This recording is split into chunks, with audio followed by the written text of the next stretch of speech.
The She's Hungry podcast. You know you're not defined by what somebody says. With Coach Crawford. She is awesome. Providing you with the right content for the right appetite. Let's get it. Stay focused. Spend your energies creating what you want. Stay fearless. It's just believing in yourself. Stay hungry. You've got to be hungry.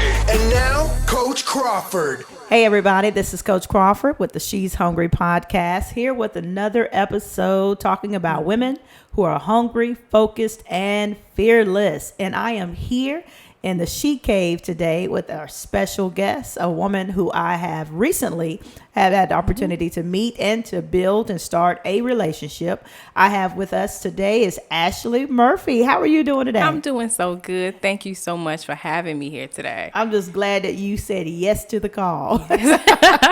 We are so excited to have you here, and we are elated to find out who you are and what you do, and share about how important, as far as in the field that you're in, how important it is to women, especially women, Yes. Who are entrepreneurs, Yes. women who are trying to balance so many different things. So tell me a little about who is Ashley. Okay, I'm Ashley Murphy. I'm a licensed therapist. I'm a licensed professional counselor. And what I do is I own a practice called Positive Approach Counseling Services, where I focus on mental health and just empowering everyone, but especially women, because we do have a lot on our shoulders sometimes, or don't know how to manage our things that we're going through in our life sometimes, and that we may need additional help, and let everyone know that it's okay to ask for help sometimes when we're struggling with certain things. So that's why I got into this profession overall, is just to help people who may be struggling with certain things in their life. So I know that you graduated from A&T, correct? Yes. Mm-hmm. And so when you first went to college and decided to pursue your dreams, was this the thing that you were interested in? So what was that key thing that caused you to switch and to go into practice in this field? When I first went to college, I was kind of unsure. I went in as a business major, and focused on accounting, but I realized that I wasn't happy doing that, and I didn't feel like that was my calling, because I wanted to get to the root of certain things and be able to help people. Yeah. And so I was like, well, how can I do that? How can I, be fulfilled and also pursue my dreams as well, which is wanted to own a business. So I feel like I came into this profession after speaking with my professors and stuff like that. I'm like, okay, well, psychology is really what I wanted to do. Yeah. And counseling is what I wanted to do, because I feel like families and helping families stay connected was a core issue of mine that I wanted to do from where I grew up in. Yeah. And I saw a lot of disconnect with families. It was a lot of single parent homes and just different stuff that you were struggling with, especially being in a small town that I'm from. And I felt like, okay, let me get into this profession and really be able to help people and help families stay together, or at least build unity. And what is it that's causing that blockage, or what are some things that I can do to help improve and strengthen families as well? It's like right now, I do feel, especially becoming, you're a licensed counselor, and one of the strongest things that I'm just so amazed at how generation has changed is the talk about mental health. I can just recall maybe some years ago, maybe even over a decade ago, you didn't hear people publicly talking about mental health. I mean, it was even jokes where some people act crazy, you'll say things like, oh Lord, I guarantee they get a check. We associate mental problems with this total disability. Yes. But now we're in a different time where mental health is highly talked about. So I want to know, when it comes down to with women, what is the most common case or issues that you face that women are facing today in 2019? Depression is the main concern that's affecting women. Depression and anxiety is a big issue within the community. And like you said, it's been such a stigma on mental health, and I guess, labeling what people are going through. Yeah. So letting the people are starting to acknowledge or admit that maybe I am struggling with certain issues. I have noticed that, I'm in bed a lot, or I've been stressed out and don't know how to process things. Yeah. Depression has been the number one issue among women. You're saying that. Let's go ahead for a minute. Go What ahead. are the signs of depression? I know it's probably the same across the board, but but we're on this podcast to empower women, and sometimes as a woman we don't know. So tell us, what are the signs that a person that loves us, whether it's our spouse or a sibling, that can recognize whether or not, hey, I'm in depression, or you're in depression. So share some of the signs that we should look for. And sometimes, like with depression, it can manifest itself in different symptoms. So sometimes you can realize, like, oh, I've been sleeping like a lot lately, and not as much as I normally do. Yeah. Like I've been laying in bed for days and don't really want to get up, don't have the energy, or I just feel sluggish, or not really knowing why you're so tired. That can be one sign that, okay, maybe it's something that I can't shake, or, I've been doing a lot of crying lately, and it don't have to be like constantly, but it's like sometimes when you're just sitting alone or in your car and you get teary eyed and don't really know why or what's going on. That can be a symptom of depression, or losing interest in activities that you used to enjoy. Yeah. Like, you used to be really, really active in the community, or really wanted to get involved in church, or, doing whatever extracurricular activities you used to do. You realize that you've withdrawn from that, and you're not feeling as involved, or you missing or calling out a lot at work. Like, I really don't want to go to the work today. It's not even that you hate the job, you just don't feel like getting up and being a little bit productive. So those are a few signs that you can have of depression, and it usually lasts for a period of 2 weeks. Wow. So if it's like 2 weeks that's like, I really can't shake this, I'm still feeling this like cloud over me and I don't really know why, then maybe, it's okay, start maybe talking to someone about it. Be like, look, I don't feel like my normal self. Yeah. I don't feel like, I can really shake this, so it's definitely time to go talk to someone about it then. So with a person that's going through, how do you help them? Yeah.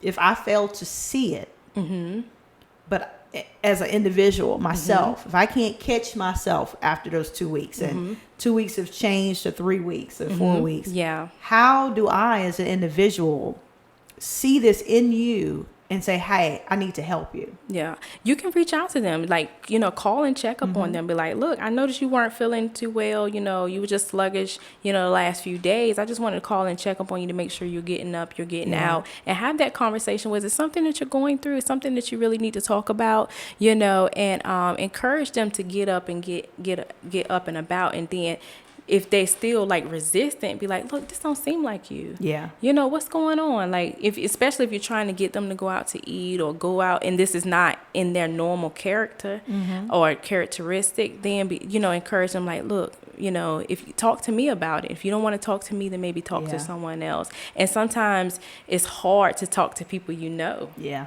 And so sometimes encourage them, maybe it's someone else you need to talk to that's unbiased, that, is completely confidential. Then give them that opportunity to do that. So when you're dealing with a lot of women, and you're trying your best to operate in the field as the licensed counselor, and yet too at the same time as a believer, and a motivator, what are some of the more common things that you see in the women that is causing their depression? Things that women are facing. Yes. Especially women who are trying their best to go after dreams, or trying to make things happen in their lives. What are some of the obstacles or the barriers that you seem to hear that are more common across the board? Burnout. Wow. Is that, like they feel like sometimes, like, I've been doing too much, I just need a break. Like, I got a lot of stuff on my plate, and that can lead to burnout sometimes. Is when you just feeling overwhelmed, and maybe you taking on too many tasks at one time. That can lead to just you overall crashing. And that can lead to other things. So burnout is a big thing that will lead to other things. It's just being overwhelmed completely. And And how do you tell her? Yeah. How do you tell a woman that she's got too much on her plate? It's just like you gotta. To me, what a tip that helps is writing it down. Yeah. Like really, so you can visually see everything that you got going on. And when you write it down, like in a calendar or something, you like, dang, I've been ripping and running this whole week. Yeah. That maybe I need to reorganize some things that I'm not completely burned out. Gotcha. On a daily basis. So, and also doing things that help you feel fulfilled. That self-care is important. So when you are completely overwhelmed, fit something into your schedule that helps you relax, or you're doing something for yourself. Yeah. So incorporating that into that routine would help. So when you got started and you graduated from college in reference to operating in your field, did you go and start working for a firm? Yes. Okay. I started working at an agency. Okay. I absolutely loved the work. Like it was busy. It was busy because when you first start now, it's a lot of people that they put on your caseload, and it's a lot of people you're helping at one time. But it was so rewarding to be able to just actually do my passion and what I wanted to do. And so I had a caseload of maybe 35 clients, Wow. Yeah, it was a heavy caseload, when I had first started out, but it was people that needed the help. Yeah. And so not only were you focusing on mental health, you get to the root of like what's causing certain stuff. And it could be economic issues, or it could be just different family stuff that's going on. So it's helping address that.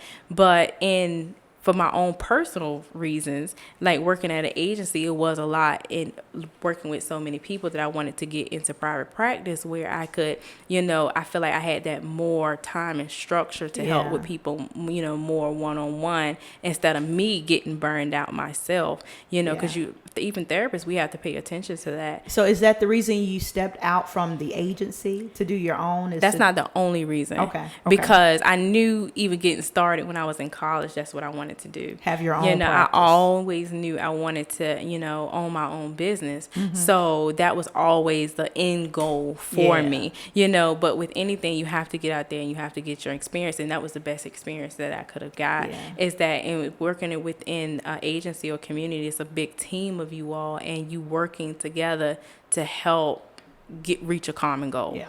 Now that's the part I really want, because of course I wanted to talk about the area of how mental health as well as depression, all these other issues can connect with women, but also your role as an entrepreneur.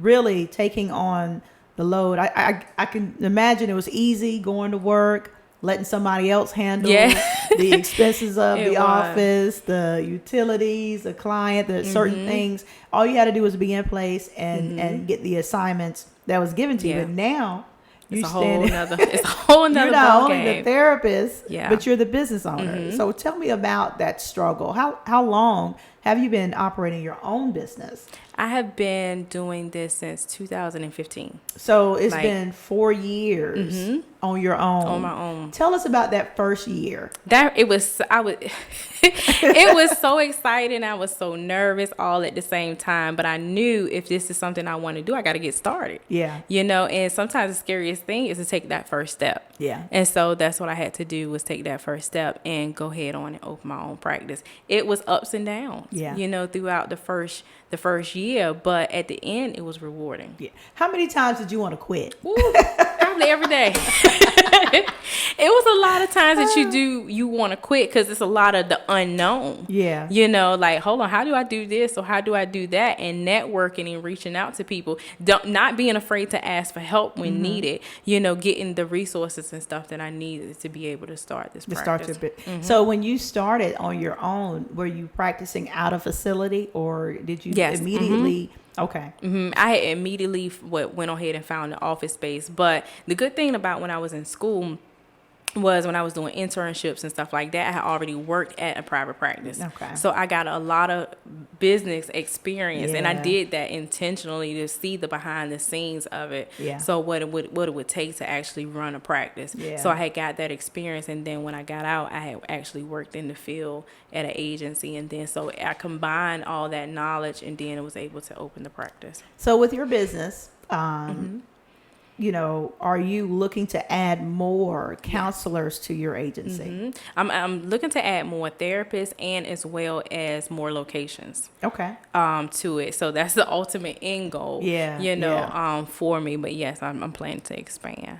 So now, one thing that I love to talk about when it comes down to our podcast, because our motivation is to feed the appetite, is to deal with women who are hungry, who are chasing. And I know, at times that we do run into stumbling blocks. There are times that we can get distracted or get discouraged. So I want to know what keeps Ashley focused first. What keeps you focused on the end goal? What causes you to get up and say, hey, this is another day. Yeah. This is my mission. This is my objective. How do you prepare yourself to remain focused?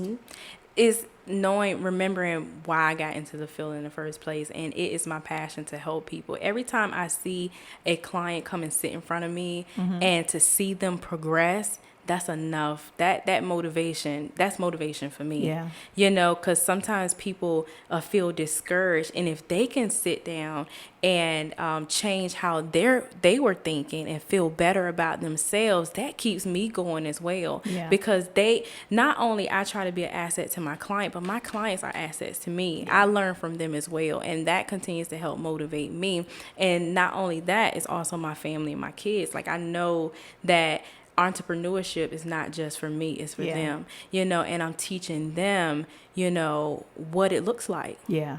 Because sometimes they might not, that you don't have that example, especially an example within the home. So it's for my kids and for my clients. That helps motivate me, and setting yearly goals.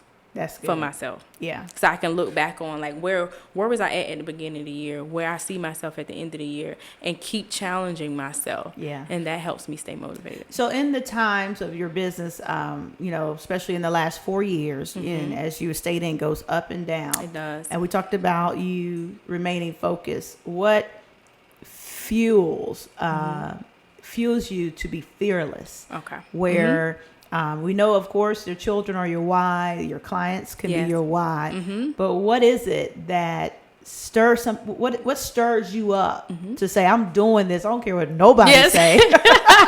I'm going to start this business, I'm going to open up another practice, I'm going to do X, Y, and Z. Yeah. So what is it that causes Ashley to be fearless, especially going after your dreams? Is to see myself at the end of the day knowing that I accomplished something I set my mind to. Yeah. Like, that is, because when you do it, it's such the best feeling in the world. Yeah.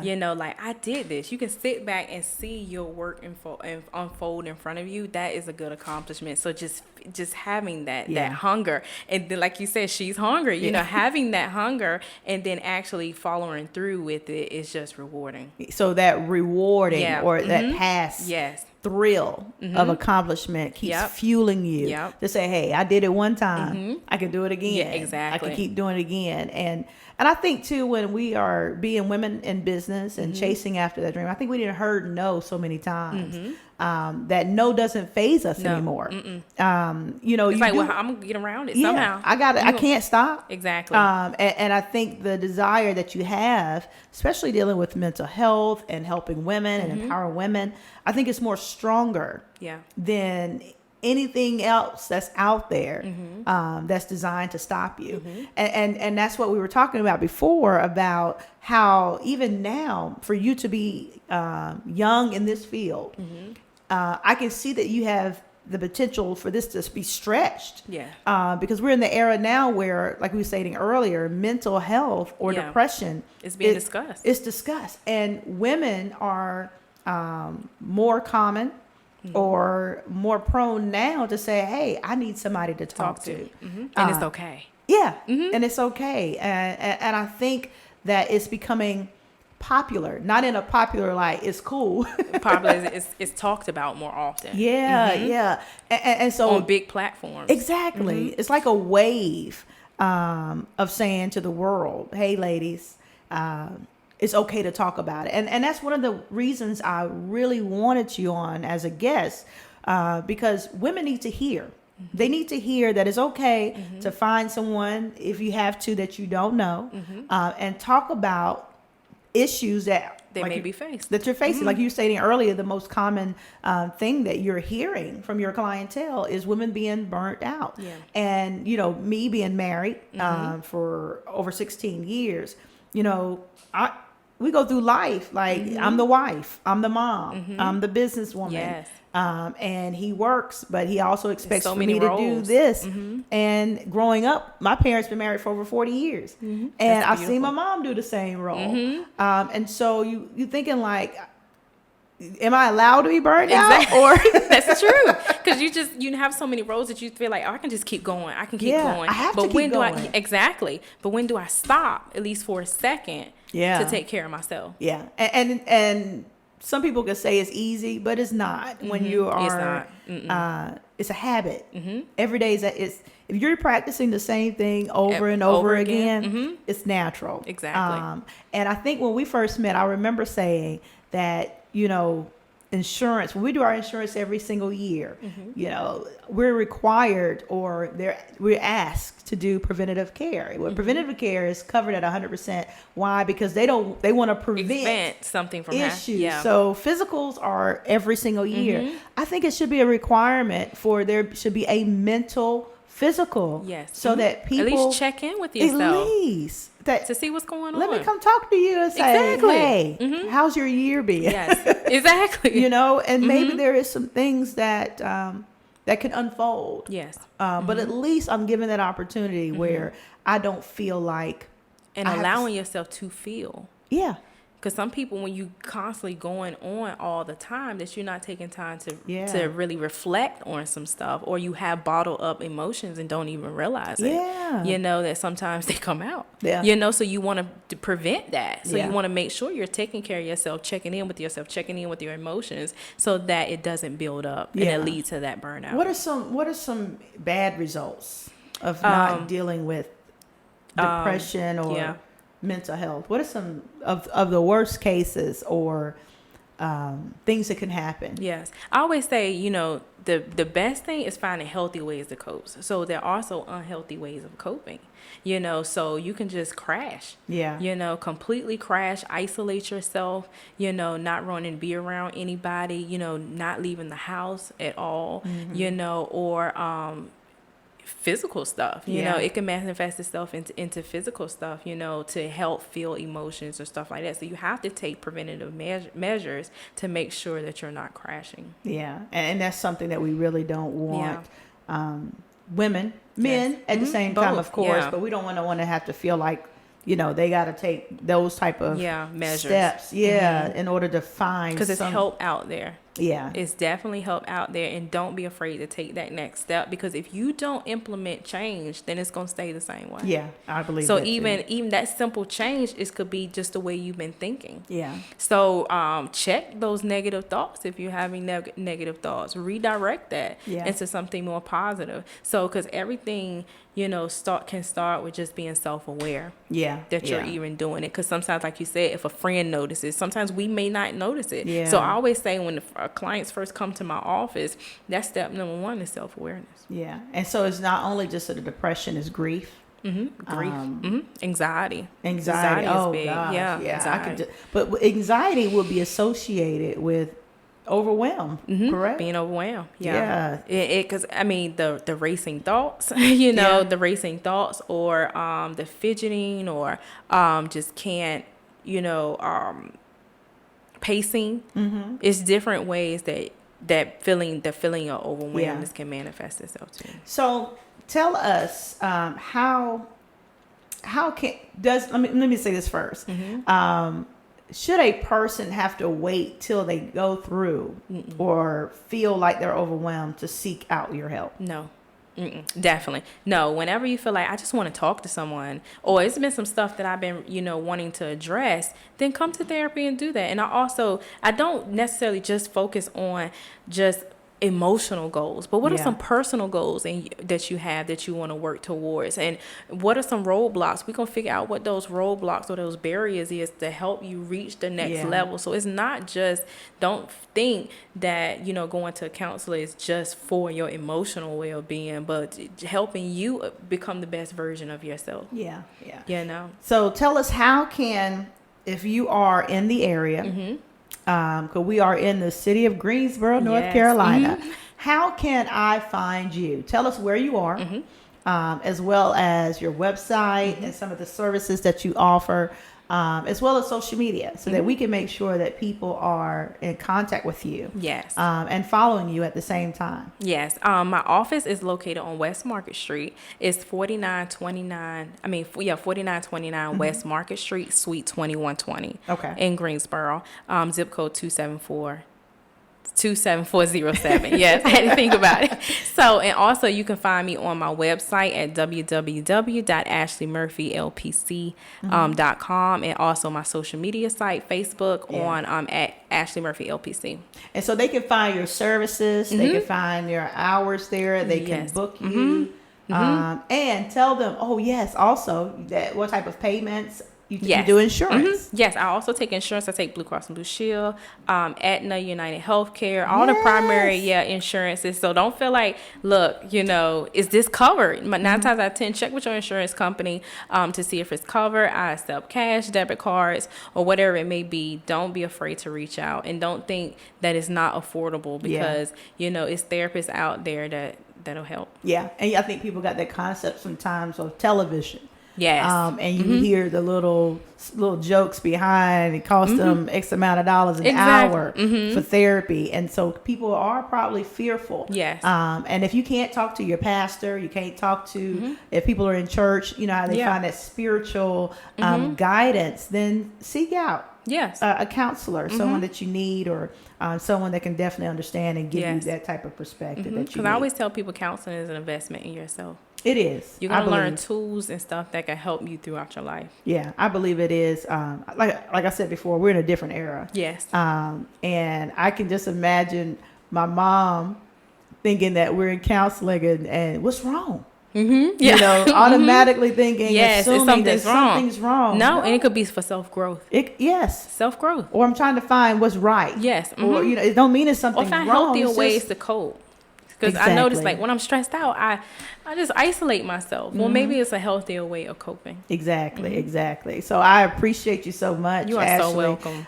So tell us what are we expecting? What is your future goals, and what are you chasing after Expanding. right now? Right now I offer individual, family, and couples counseling. I also offer life coaching services. And I also will be expanding my office into different locations. So I'm really excited about that. So I know I have one coming up soon, hopefully within the next year, in the 252 area in North Carolina. So yes, I'm so excited about 252 area code. So I'm excited about that, and then keeping the office here in Greensboro. Exactly. We're definitely looking forward to your expansion and your growth, as well as, and I'm gonna say it like this: I hope your clientele increase. I'm not looking for more people to be depressed with but just that self-growth. It doesn't necessarily have to be centered around depression. It's just self-growth. And you do children counseling. Yes, I do. And that, I think, that's another subject for a different time, but I think that is something important with kids dealing with issues that parents may not understand they're facing, and maybe help stop issues where kids are bullying, or because I believe it's becoming a big issue within schools now. I believe kids bully because they've been bullied somewhere, and as well as feeling isolated, maybe not measuring up to the other kids, and not having somebody that can pull that out and help groom them so they don't grow into something else down the line. But it was a pleasure. You are so welcome. I'm so excited. I'm glad that you asked me to be here to speak. I'm glad that we met, because it's an important topic. At the She's Official event, which was awesome. Yeah.